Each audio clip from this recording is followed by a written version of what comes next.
अगर लगता है ना कि बचपन सिर्फ खेलने कूदने के लिए होता है, तो उधम सिंह को याद करो, जिन्होंने खून से सनी मिट्टी को इकट्ठा कर अपने देशवासियों की मौत का बदला लिया था। अगर सोचते हो कि जवानी महबूब की यादों में गुजारने की होती है, तो भगत सिंह को देखो, जिन्होंने अपना दिल और दिमाग दोनों ही देश के लिए लगाया था।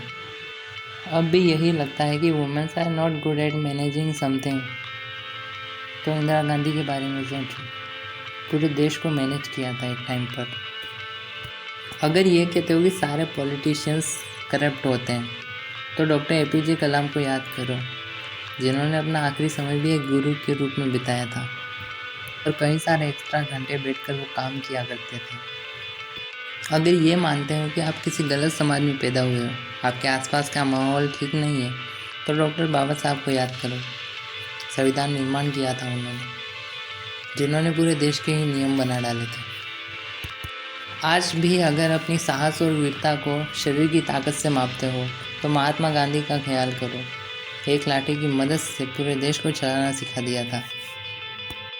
अब भी अगर सोचते हो कि नारी सिर्फ घर पर ही रहेगी, तो झांसी की रानी कब बनेगी?